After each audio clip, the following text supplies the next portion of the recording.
Dnes je 19. května 2025 a já odjíždím na svoji letošní dovolenou. Opět jako vždy jedu na bílé Javě 350 typ 640 z roku 1993, na které jsem za 18 let procestoval přes 80 000 kilometrů a zatím mě vždy bez větších problémů dovezla zpět domů. Pro mne je již dovolená na motorce taková rutina, že to beru již s absolutním klidem. Ale jako každý rok i letos nepojedu sám, ale jede nás víc. Za mnou jede Michal, nováček v sedle motorky, který si před 5 dny vyzvedl čerstvý řidičský průkaz a řídí svou první motorku BMW F800 GS. Kromě pár kilometrů v autoškole má zatím najeto jen 150 kilometrů. Pro něj je tahle cesta skutečnou premiérou a každá zatáčka bude novým dobrodružstvím. V tomhle videu ho budu nazývat Růža.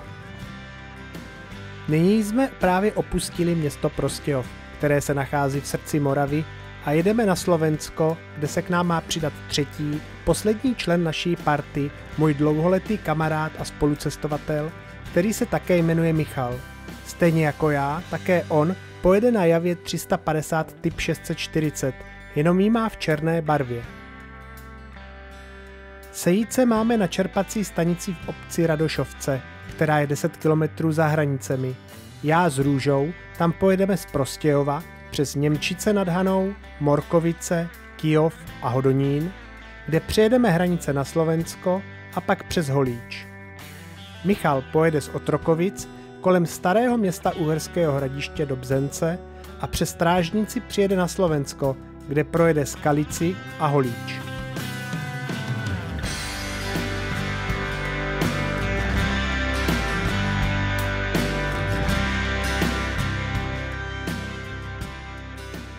Jen co jsme se trochu vzdálili od Prostějova, tak volám Michalovi, abych ho informoval, že jsme již na cestě, a zjistil, kde se právě nachází. K mému překvapení je Michal ještě doma a teprve si balí věci na dovolenou. Tak, já jdu zkusit zavolat tomu Michalovi teda, jo? Jo, to bylo jasně.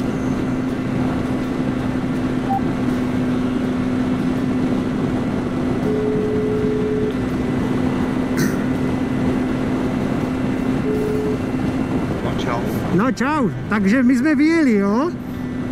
Jo, už jste divočáci, jo, já jsem doma. Ty jsi ještě doma? Jo. Tak Jo, až budeš...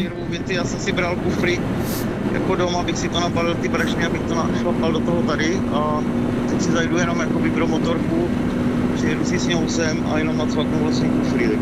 Jo, jasný, dobře. Jak budeš výjíždět, tak mi prosím tě zavolej, nebo těsně než budeš výjíždět, tak mi zavolej, abych věděl teda, že vyjíždíš a já budu aspoň vědět přibližně, kde jsou. Při nejhorším jsme se sešli až v místě ubytování. No, to nevím, jestli najdu. Já jsem to hledal podle té adresy, co jsi tam psal a nenašlo mi to takovou divnou adresu, ani mapy.cz, ani Sidík, nic. Mě to Sidík našel. Nevadí, to bychom si to jako bych ti poradil, jo? Tak zatím. Čau. Ahoj. Čau.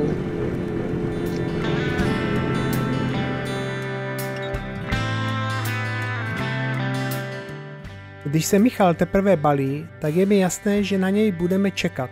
Abych čekání zkrátil, zvolním a jedeme pomaleji a já se cestou kochám pohledem na hřiby. Za Kyjovem projíždíme obcí Milotice, kde je pěkný zámek, který všem doporučuji navštívit.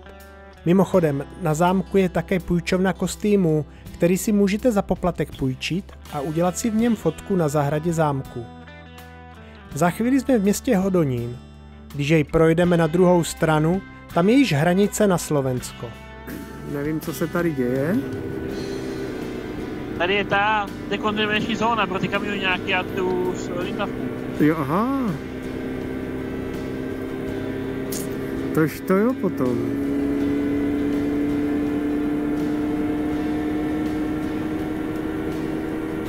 Tak a přejíždíme do Slovenska. Kolik máme? 14:24. No a Mišo, vítej na Slovensku. Dík.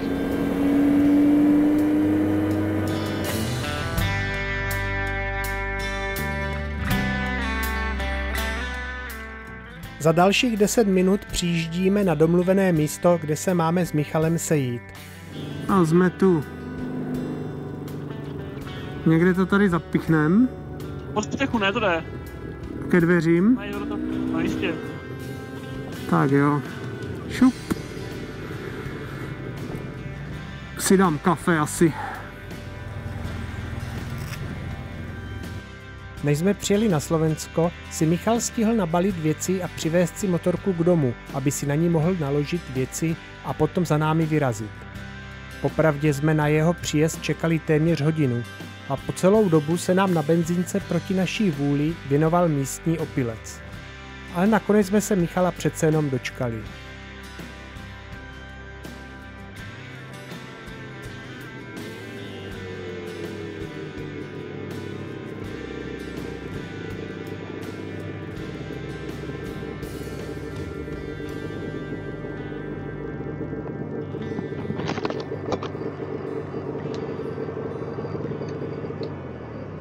Čau. Čau, nazdar. Jaká je cesta?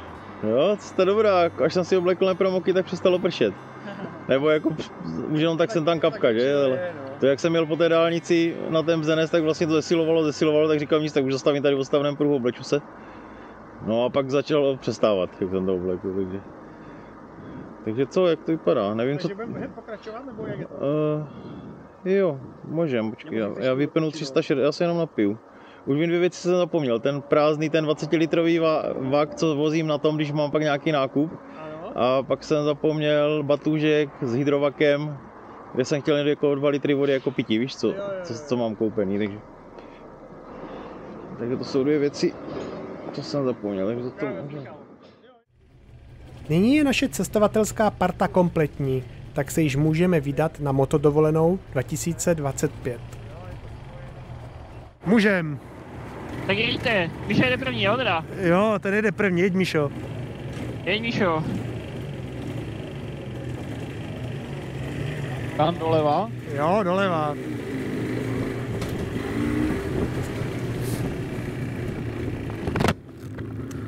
Tak. Počkej, nech je projet. Tak a jsme v plné sestavě. Teďka budeme... Tak.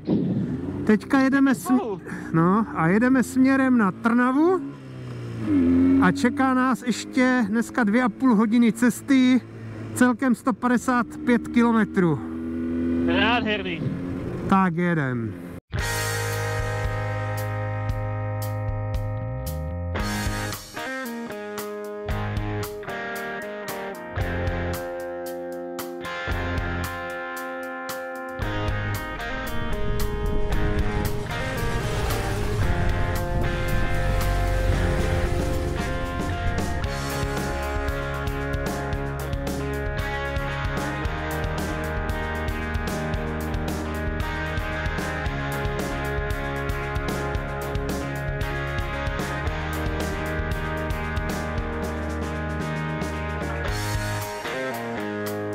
Míša už je dole.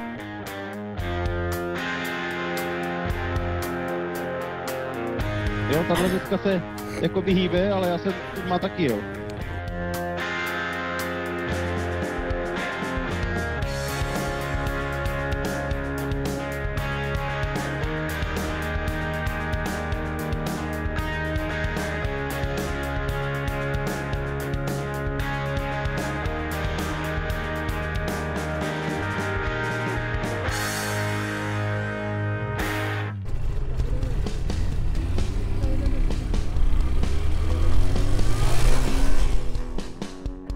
Právě jsme vyjeli z benzínky v obci Radošovce a pro dnešní den máme před sebou ještě cestu do maďarského městečka Ács.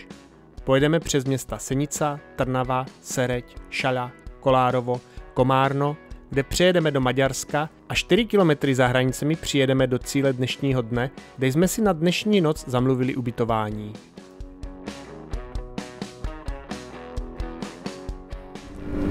Horší než pojete jak hovada, já mám 5 ručníčák. tak co, no tak ho odevzdáš dřív? No to jo, já nemám ty zkušenosti. Já jsem mladý, já jsem si ještě nic neužil.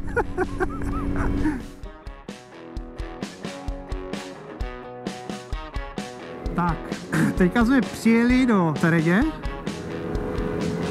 a pokračujeme dál na... Asi to půjde na Komárno, nebo co to tam bude, tak jsem zvědavej.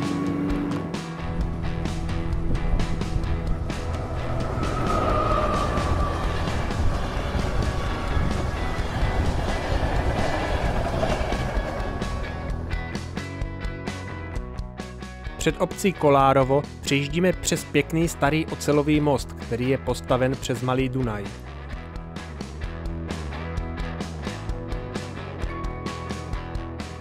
A v obci vidíme za plotem místního vojenského muzea MiG-15 a nějaké rakety.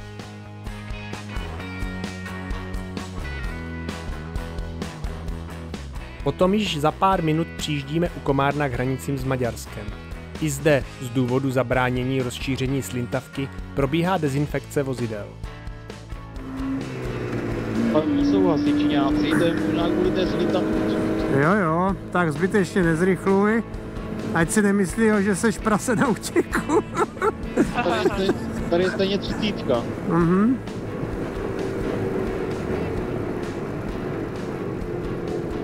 Zapínám kameru. 50 a zvolníme. A jedeme přes nějakou řeku, nějakou širokou. To je Dunaj, přátelé. Právě přejíždíme... Dunaj! Právě přejíždíme přes Dunaj. Dunaj, aj šireme more. A levo je vzadu vidět, až úplně si na kopci, tam byla vidět nějaká... Hele, nejsme v Maďarsku, Magyaros. Jo, vítej v Maďarsku. 50 metrů kolony mě to hlásí. Jo, za 600 metrů, no. A tady bude celnica, nebude, ne? No, neměla by být. Neměla by být jako kontrola dokladu, ne? Ne.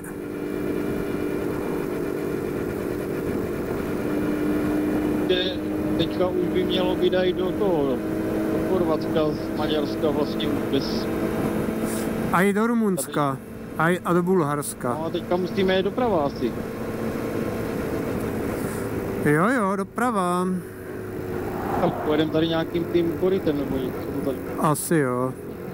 Ty vole, tak to, aby jsme se tak někde vymáchali. Ty vole. Karp? A projít to prostředkem. Stejně jsi přesto přejel. Kaká myslí zrovna ten celník. Cože co? Pocit, on kakal zrovna, že byl v té... Budce? Tojce, že seděl v té buňce, že kakal. Ten celník, víš, nějaký. Mhm. Tam viděl sedět chlapa, měl otevřít dveře, aby měl přehled do dění a kakal. Za dalších 5 minut jsme již v obci Áč, kterou projedeme k našemu dnešnímu ubytování.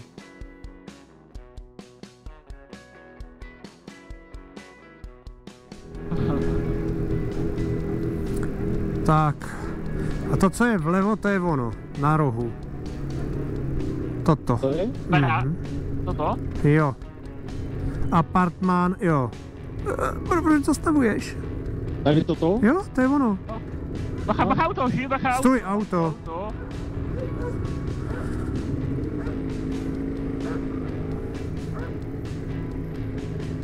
Tak, akorát nevím, který apartmán bude náš. My jsme tam měli Gčko, nebude to třeba z druhé strany ještě? A, B, C. A mám pocit, že ty jsi tam měl G, ne? Se vstupem do ubytování jsme měli trochu problém, jelikož nám majitel zaslal špatný kód k otevření klíčového trezoru, kde byl klíč k naší garáži, tedy vlastně pokoji. Vše vyřešil Růža, který majiteli zavolal a společně se nám podařilo trezor otevřít a my se mohli ubytovat. Ubytování bylo čisto, v koupelně bylo mýdlo i ručníky. Cena za jednu noc za 3lůžkový pokoj byla 45 €. My jsme byli s ubytováním naprosto spokojeni.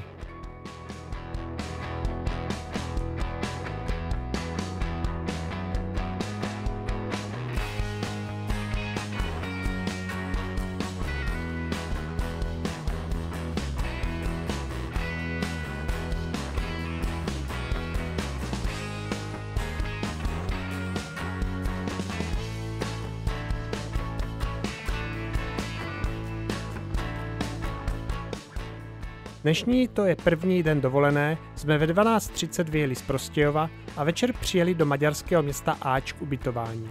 Celkem jsme dneska ujeli 259 kilometrů.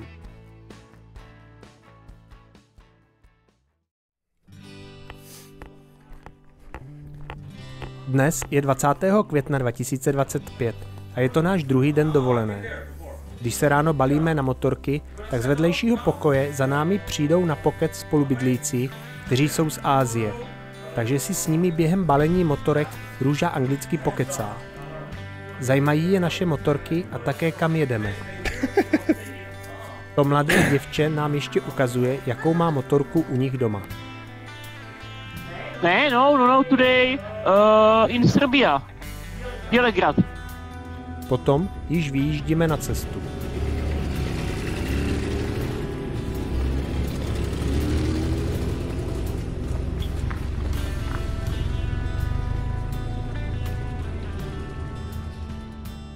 Dnes vyjíždíme z maďarského města Áč a chceme dojet co nejdál, nejlépe až někam za Bělehrad.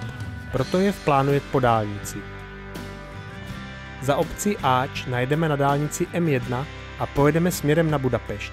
Kolem Budapešti projedeme po rozkopané M0 a následně najedeme na M5 směr Szeged, Bělehrad. Cesta po dálnici probíhá bez problémů, jenom sem tam je na dálnici zúžení do jednoho pruhu nebo kolona, to z důvodu opravy vozovky. Prostě taková ta klasická cesta po dálnici. Když najednou mi po ujetí 195 km z ničeho nic začnou na motorce strašně vibrovat řídítka a vidím, jak mi skáče přední kolo a třepou se přední tlumiče. Hned mi je jasné, že mám nějaký problém s předním kolem. To je něco, co člověk na motorce v rychlosti přes 90 km za hodinu nechce.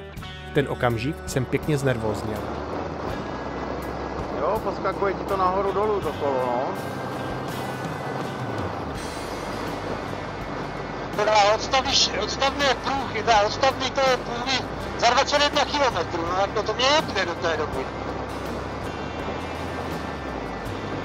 Jestli něco z gumou, tak to je tak na vysekání se.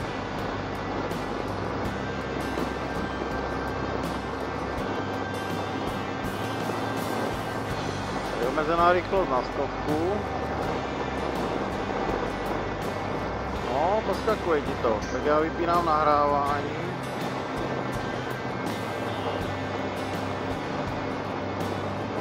Budou nějaké zúžení.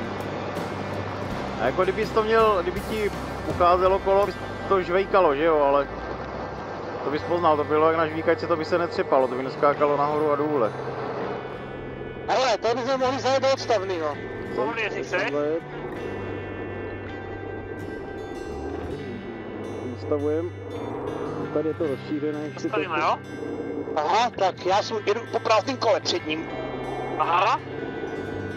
No, tak proto to.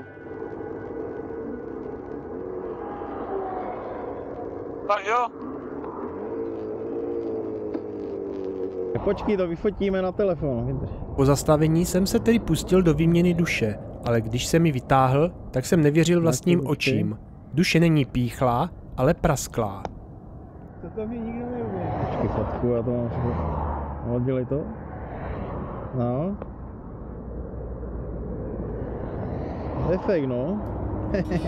Jelikož jsem si vezl jenom jednu náhradní duši a tu jsem již nyní použil, tak jsem ještě před odjezdem zaúkoloval Michala, který je na facebookové skupině maďarských javařů, aby nám poradili, kde se dá v Szegedu koupit náhradní duše. Potom jsme před Szegedem zastavili na benzínce, abychom se podívali na Facebook, zda nám někdo odpověděl. Kluci nám poslali adresu prodejny, která se specializuje na prodej dílů na Javy, Simpsony a podobné motorky z dob socialismu. Adresu tedy zadávám do navigace a vyrážíme. Při výjezdu z benzínky nás zastavují na kontrolu dálničních známek. Jelikož dálniční známky koupené máme, tak kontrola proběhne bez problémů a my můžeme pokračovat dál.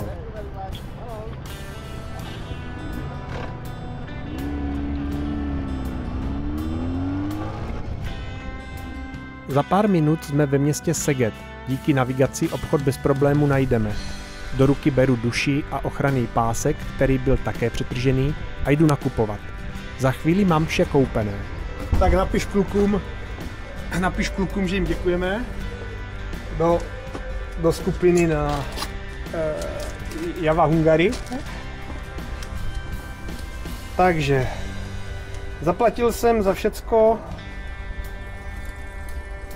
Tam nevidím. Víš jo, kolik to je? Já 5600 dám, že ten je i 0, takže 5600 forintů.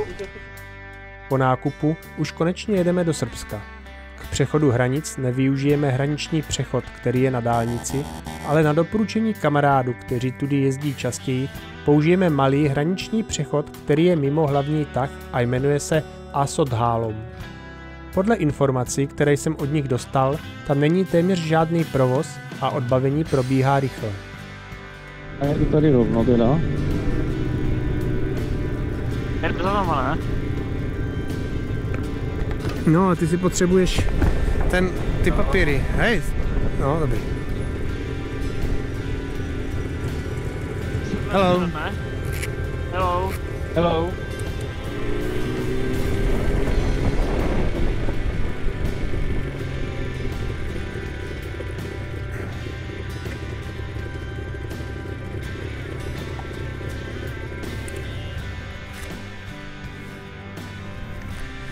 Tak, všechno máme vyřízeno.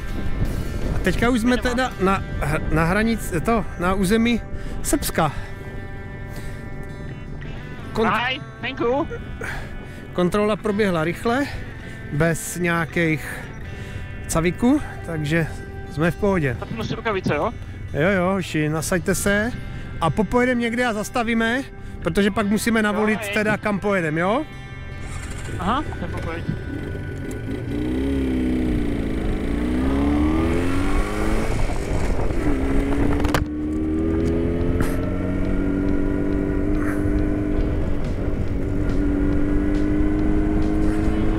Tak a vítejte v Srbsku, přátelé. Míšo, natáčíš to? Jo, zapínal jsem kameru.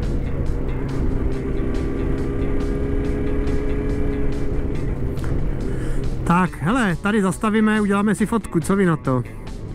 Jo.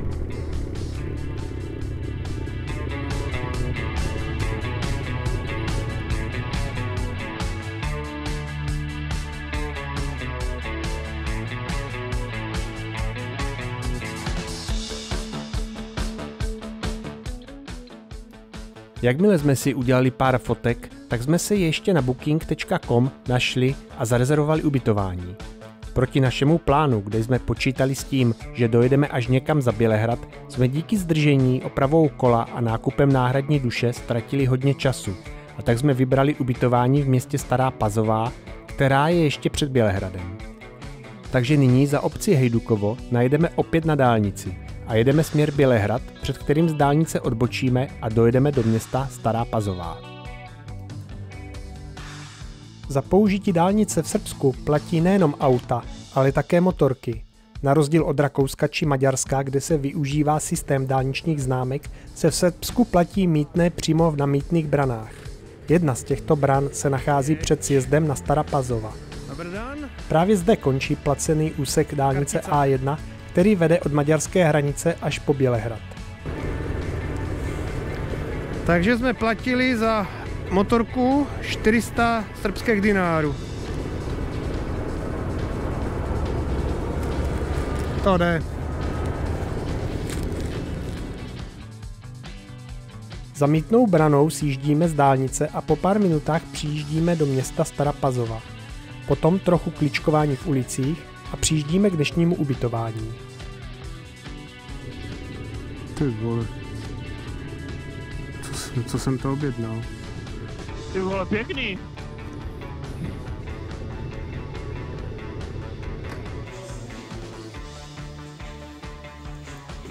Takže tady máme ložnicu. Tady budu spát zase s Míšou. Tady máme druhý pokoj. Tady bude spát druhý Michal.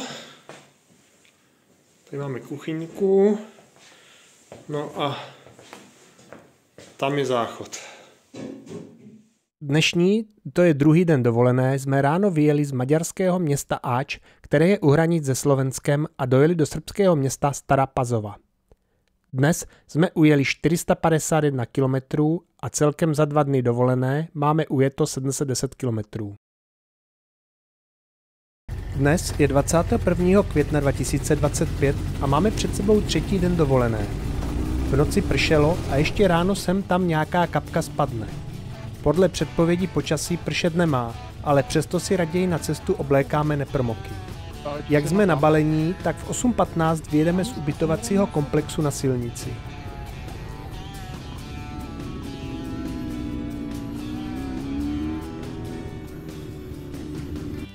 Dnešní den máme naplánované dojet až do hlavního města Severní Makedonie do Skopje, kde máme objednané ubytování v kanionu Matka.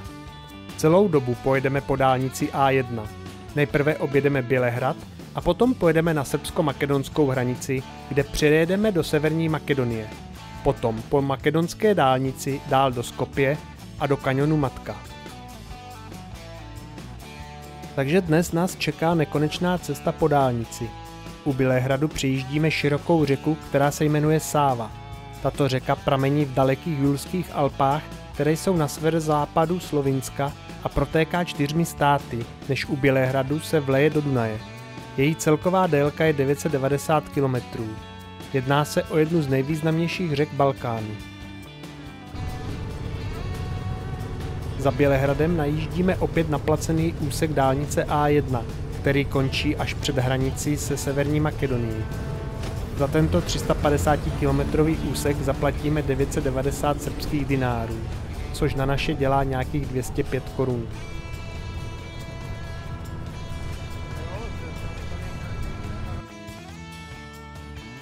Celé dopoledne je zatažená obloha, ale odpoledne nám již na cestu svítí slunce, takže se nám jede hned veseleji. A po několika hodinách jízdy přijíždíme na srbsko-makedonskou hranici. I když je před námi fronta, tak i zde je odbavení rychlé a my se brzy dostaneme na území Severní Makedonie. Tohle je první hranice, kde musíme z hlavy sundat přilby. Do dnešního dne jsem zatím na všech hraničních přechodech nechával přilbu na hlavě.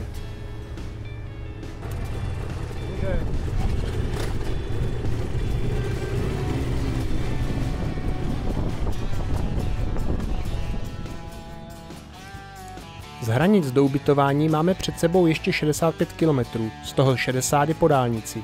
Abychom se informovali, jaké jsou rychlostní limity v Makedonii, tak zastavujeme ještě u značky, kde jsou uvedeny. V obci je povoleno 60 km za hodinu, mimo obec 80 a na dálnici 130. Popravdě, ta 130 na dálnici se nás rozhodně týkat nebude. Kousek za hranicemi přijíždíme k mýtné bráně. Také v Makedonii se za použití dálnice platí mýtné, ale ne jako v Srbsku, kde si na začátku placeného úseku vyzvednete lístek, kde jste na dálnici najeli a při výjezdu pak lístek odevzdáte a podle vzdálenosti zaplatíte mýtné. Ale zde se platí na každé mýtnici. Od hranic do hlavního města Skopje to je 60 km a projedeme přes 2 takové mýtnice. Za motorku vždy zaplatíme 50 centů. Na první mýtnici to Michal trochu zkomplikoval, když chtěl zaplatit za nás všechny, ale na další mýtnici jsme již byli poučení a platili jsme si každý sám. Jakože můžeme jet.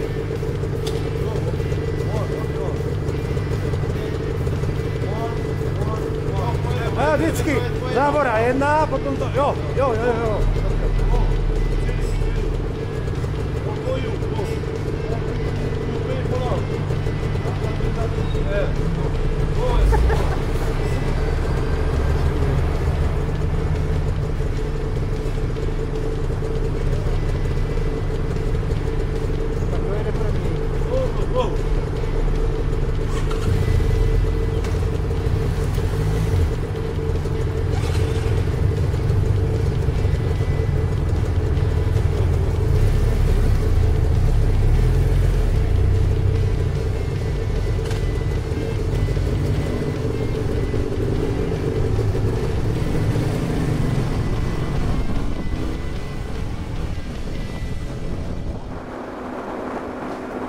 Tady někde bude asi letiště v tom případě, protože teďka vypadá, že jde úplně dolů, že už je celkem nízko. Jo, přistává. Víš, to mohla sedět Hanka, že? Teď jsme zajeli na letiště, vyzvedli ji. Jo.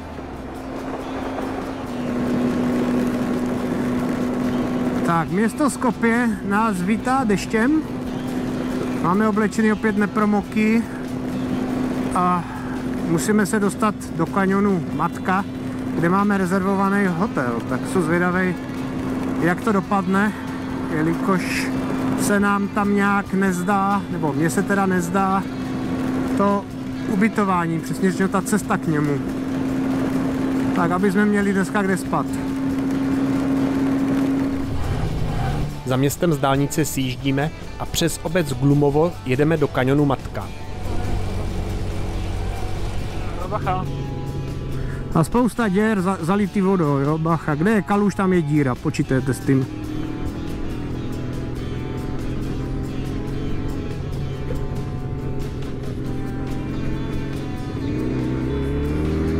Nějaké hotel možná, no?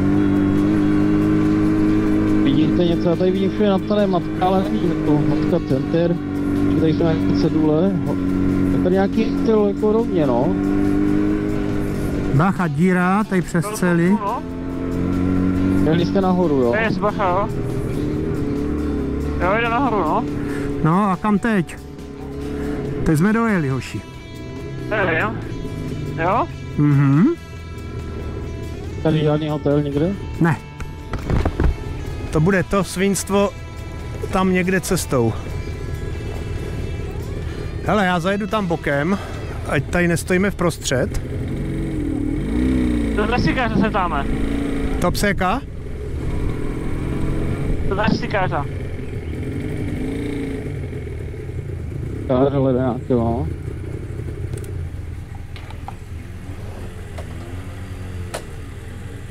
Parking. No, mám obavu z toho, že to tady bude muset nechat a jít pěšky, jako. Tak to ať si strčí ho někam, to radši ty 3000 zahodím. Za obcí pak silnice končí na takovém malém parkovišti a dál k ubytování se jde 500 metrů pěšky cestou, která je vysekaná ve skále. Což mi pěkně naštvalo, jelikož jsem nechtěl nechávat motorky přes noc na takovém opuštěném místě. Ale naštěstí nám v ubytování bylo řečeno, že máme s motorkami zajet ještě kousek dál až k budce, ve které je přes noc hlídač.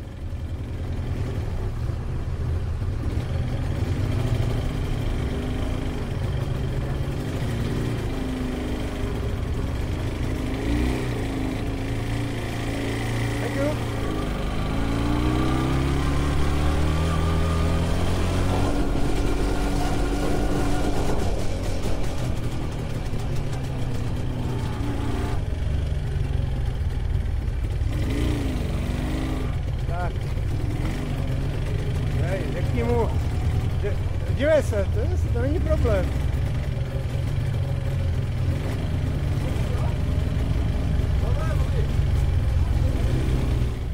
Abychom nemuseli sebou v rukách tahat kufry, tak pro naše věci přijel zaměstnanec hotelu s takovým malým traktůrkem a do hotelu jsme šli bez zavazadel. Jdeme necelých 500 metrů po chodníku, který je z části vysekaný ve skále. Musím říct, že z chodníku byl opravdu nádherný pohled na přehradu. Dnes jsme tedy ubytovaní v hotelu jménem Matka ve stejnojmenném kanionu. V pokoji, kde se sotva všichni vejdeme, budeme 2 noci, za které jsme i ze snídaní zaplatili celkem 3557 korun. Dnešní, to je 3. den dovolené, jsme vyjeli ze srbského města Stara Pazova a dojeli jsme do kanionu Matka, který je u Skopje, hlavního města Severní Makedonie. Dnes jsme ujeli 510 km a celkem za 3 dny dovolené jsme ujeli 1220 km.